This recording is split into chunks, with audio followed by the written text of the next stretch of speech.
Lalu sosok seperti apa yang tepat untuk menggantikan Shin Tae-yong? Apakah PSSI memang sudah menunjuk Patrick Kluivert untuk mengisi kursi pelatih timnas? Kita akan bahas bersama Wakil Pemimpin Redaksi Harian Kompas, Adi Prinantio. Mas Adi, selamat malam. Selamat malam, Priska. Dunia maya ini ramai sekali, gaduh sekali. Sebelum kemarin diumumkan resmi, bahkan sejak hari Minggu itu kita sudah sama-sama pantau ya Mas ya. Di timeline, terutama di X itu sudah jadi trending topik. Kan memang seringkali gosip itu fakta yang tertunda kalau untuk di bola ini ya Mas Ape. Nah tapi bicara soal sekarang, dari mulai momentumnya dulu. Yang jadi kegaduhan di media sosial kan bukan semata-mata karena kenapa STY dicopot. Tapi okelah pergantian itu biasa, cuma momentumnya tepat atau tidak sih? Harus sekarang banget gitu Mas Adi? Kalau saya pribadi juga bertanya-tanya mengapa seperti dipaksakan harus sekarang gitu ya. Karena seperti kita tahu, kita sedang dalam proses kualifikasi putaran ketiga menuju Piala Dunia 2026. Ya. Dan tren sedang cukup positif meskipun kita waktu itu dikalahkan Cina, tapi terakhir kita mengalahkan Arab Saudi. Yang dulu-dulunya kita selalu keok ya, kalahnya banyak ya, pernah kalah 0-8 dan sebagainya. Kita menang 2-0. Jadi momennya itu bagus ya, positif ya. Dan kita akan menghadapi dua laga krusial, menghadapi Australia away dan kemudian di Jakarta akan melawan Bahrain yang waktu itu kita sebetulnya disebut-sebut hampir menang, seharusnya menang, tapi kemudian gaduh juga waktu itu, akhirnya seri. Tapi seri di kandang Bahrain dan kemudian menahan seri Arab Saudi di kandang di Riyadh, itu juga sebuah achievement menurut saya pribadi ya. Sehingga momen ini seharusnya kalau mau misalnya ada memang skenario penggantian atau rencana penggantian oleh PSSI dan itu memang prerogatif PSSI, itu mengapa kok tidak dilanjutkan sampai Shin Tae-yong menyelesaikan kualifikasi Piala Dunia gitu, apapun hasilnya. Kalau misalnya positif, ya bisa ditinjau ulang, bisa dilanjut. Tapi kalau memang selesai di putaran ketiga, ya memang baru disitulah Shin Tae-yong target tidak tercapai begitu ya Mas ya? Target tidak tercapai, katakanlah seperti itu. Nah, memang saya sih menilai dunia maya sekarang yang sangat heboh seperti tadi Friska sebut, X dan sebagainya itu bisa jadi berpengaruh ya. Tapi saya sih berharap PSSI cukup mandiri dan independen untuk memutuskan hal ini dan ada pertimbangan yang memang tidak bisa ditolerir menurut saya. Tapi mungkin tidak semua bisa dibuka kepada publik ya. Dan kita berharap sebetulnya semua itu yang terbaik untuk sepak bola Indonesia ya. Jadi siapapun pelatihnya semoga bisa membawa timnas lebih baik, tim Merah Putih, tim Garuda.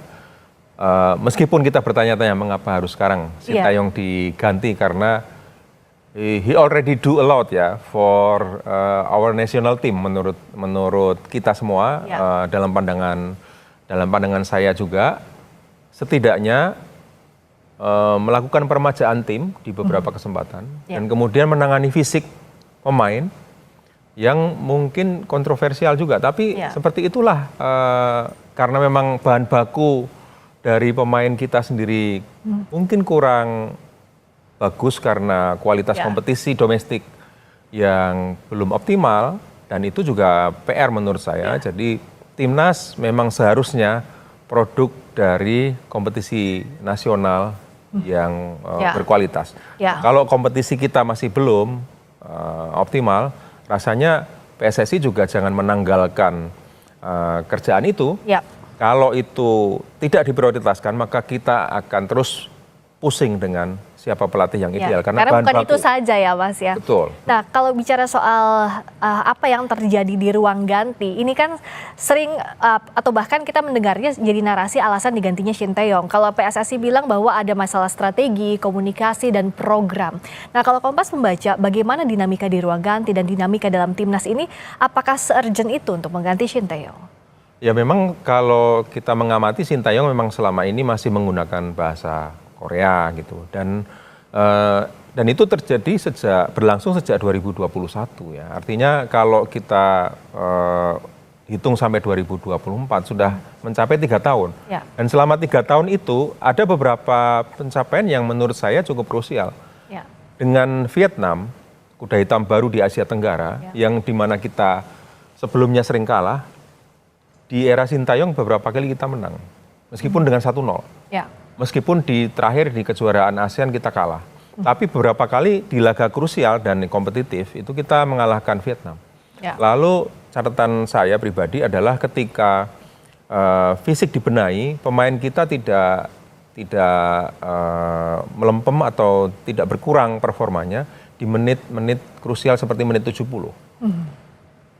Ada rotasi juga oleh Sintayong, tapi menurut saya fisik yang dipoles oleh Sintayong itu juga berguna ya, bermanfaat gitu.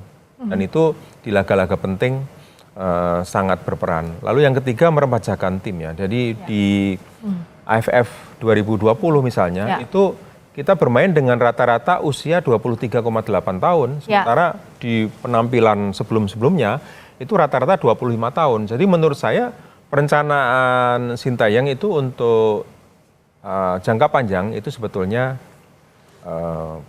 positif. Ya. Memang di mana-mana pelatih tim nasional itu kursi panas ya, sehingga memang kontroversial.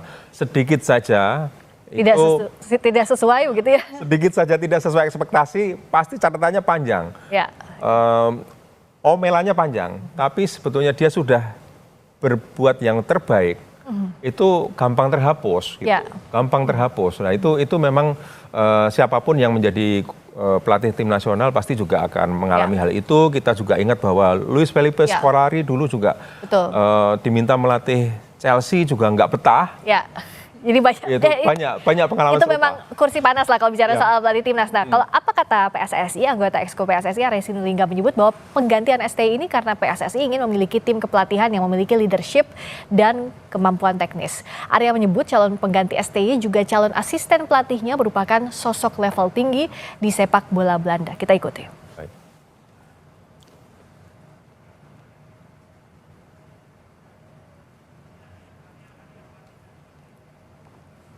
Ini membentuk yang namanya tim kepelatihan yang punya leadership, tapi ada juga yang punya kemampuan teknik. Nah, ini yang gaya Eropa ya begini. Akan beda kalau kita lihat cara di Indonesia yang selama ini dianggap head coach-nya itu ya udah seperti itu aja. Ini enggak, ini lengkap. Ini akan ada lengkap. Mudah-mudahan nanti coba dengar aja siapa nanti yang khusus asisten pelatihnya ini teknik. Yang pasti ya level tinggi lah di Belanda juga, bagus lah, maksudnya bagus lah dari Belanda juga diambil, yang punya prestasi, meloloskan klub-klub masuk era divis gitu, jadi oke. Kita ulas singkat dulu saja soal apakah dari nama-nama yang disebutkan ini mengerucutnya sudah ke Kluivert ya, apalagi Fabrizio Romano terakhir misalnya sudah jelas. Tapi kalau sosok Kluivert gimana, Mas Adi? Ya, kesan saya pertama adalah ya begitu muncul nama Patrick Kluivert, saya pribadi juga langsung mengecek di beberapa referensi dan memang pengalaman kepelatihannya kalau bisa disebut menjulang sih belum mengkilap ya, seperti itu ya. Ngelatih klub timnas Curaçao, lalu asisten pelatih dan sebagainya. Artinya memang pengalamannya sebagai pelatih itu rasanya untuk timnas Indonesia apakah ini layak gitu ya, respon pribadi. Dan memang tidak semua pemain top, dia pemain top gitu, Kluivert gitu. Tidak semua pemain top bisa menjadi pelatih top. Oke, kita tahan dulu sampai di sana dulu Mas Adi. Belum tentu pemain top bisa jadi pelatih top. Nah, tapi bagaimana peluangnya Kluivert ini? Kan kalau diganti dalam waktu seperti ini di tengah prestasi timnas yang menanjak, yang dicarinya kan adalah jaminannya apa? Artinya kan kalau kita lihat penggemar timnas akan membandingkan CV seperti yang tadi kita bahas sebelumnya. Nah, bagaimana CV dari Patrick Kluivert ini kalau dibandingkan dengan Sintayong untuk meyakinkan gitu? Ya, kalau Sintayong kita bisa melihat bukti sebelumnya ketika melatih timnas Korea Selatan negaranya sendiri, mengantarkan Korea Selatan waktu itu mengalahkan Jerman di Piala Dunia 2018 ya di Rusia. Jadi menurut saya untuk timnas Korea Selatan mengalahkan Jerman itu kan sesuatu ya. Dan Dan rasanya ada beberapa perubahan yang tadi sudah sempat saya sebut, artinya leadership itu Sintayong sebetulnya sudah ada dan dia sudah punya karisma di kalangan pemain. Ya. Nah, tentu pelatih pengganti itu level karismanya mesti setara atau bahkan lebih tinggi dari Sintayong gitu. Dan itu harus proses adaptasi yang cepat. Dia harus menjalankan proses adaptasi yang cepat karena di Maret itu sudah ada 2 laga penting di kualifikasi Piala Dunia. Jadi kita belum mendengar secara resmi siapa nama pelatih pengganti itu ya. Meskipun sudah banyak disebut-sebut Patrick Kluivert ya. Tentu kalau itu betul Kluivert atau siapapun, proses adaptasinya harus cepat. Jadi dia harus menanamkan karisma kepada tim. Dan kemudian menjalankan ideologi kepelatihannya secara jelas kepada pemain. Sehingga pemain itu bisa memahami apa yang ada di pikirannya tentang permainan sepak bola. Dan bisa menularkan atau mentransformasikan jurus-jurus pamungkas yang dia punya kepada tim, kepada pemain, terutama kapten salah satunya dan beberapa pemain andalan. Jadi menurut saya proses adaptasi ini yang kita tunggu dan kalau kita berharap, tentu kita berharap bahwa tim nasional kita melaju sangat jauh, itu dipunyai oleh pelatih pengganti. Proses adaptasinya harus tepat dan leadership, saya setuju itu sangat dipengaruhi selain idealisme sepak bola dia. Nah, bicara soal pelatih pengganti ini, anggota Exco PSSI Arya Sinulinga lagi-lagi menyebut bahwa pelatih baru timnas nantinya juga akan ditugasi untuk melobi pemain-pemain diaspora untuk dinaturalisasi. Karena itu pelatih timnas baru merupakan sosok yang dihormati di sepak bola Belanda. Kita ikuti dulu. Dengan head coach yang level yang seperti ini, nanti dia juga yang akan melobi pemain-pemain diaspora yang selama ini mungkin belum terbujuk untuk mau masuk ke kita. Jadi nanti dia juga yang akan melobi dan mengajak pemain-pemain diaspora untuk masuk ke kita. Nah, PR pertamanya adaptasi waktu cepat, berikutnya ada PR tambahan, lobi diaspora, Mas Adi. Kalau saya pribadi ya Friska, itu boleh kita menjalankan proses naturalisasi pemain gitu. Karena negara-negara lain juga menjalankan itu. Tapi seharusnya itu menjadi program jangka pendek saja gitu. Untuk mengungkit kebanggaan terhadap tim nasional kita. Selain mengoptimalkan tentu sumber daya pemain naturalisasi, diaspora gitu, tadi yang disebut oleh Bung Arya gitu. Tapi itu seharusnya tidak melupakan salah satu tugas utama federasi untuk membenahi dan meningkatkan kualitas kompetisi lokal, kompetisi domestik. Karena dari situ sebetulnya sumber-sumber utama pemain nasional kita. Jadi kompetisi yang bagus, kompetisi berkualitas akan idealnya itu menghasilkan tim nasional sepak bola yang berkualitas. Bahwa ada kompetisinya bagus, timnasnya belum bagus, ya itu belum ideal. Tapi banyak sekali itu Prancis itu liganya bagus, lalu Spanyol liganya bagus gitu. Jadi kita harus kiblatnya seperti itu. Jadi kalau bahan bakunya udah oke, sebenarnya siapa aja gampang ya Mas ya? Kalau bahan bakunya oke, siapa saja bisa dengan cepat itu melatih itu gitu. Meskipun ini juga banyak sisi ya, tapi bahan bakunya dipastikan oke dulu gitu. Jadi benahi dulu kompetisi. Kompetisi itu urusan jangka panjang, tapi paralel harus dijalankan dengan proses naturalisasi pemain. Jadi menurut saya itu short term, jangan dijadikan proses naturalisasi itu sebagai program yang ideal dan selamanya akan seperti itu. Itu akan membunuh karir pemain-pemain domestik, pemain-pemain kita. Kita lihat saja bahwa sekarang saja paling pemain domestik dari liga lokal hanya Rizky Ridho. Iya, tidak banyak yang seperti tidak Rizky banyak, Ridho. Ya tidak banyak seperti Nando yang masuk misalnya. Ya, dan Witan Sulaiman, kemudian Asnawi Mangku Alam gitu. Ya terbatas.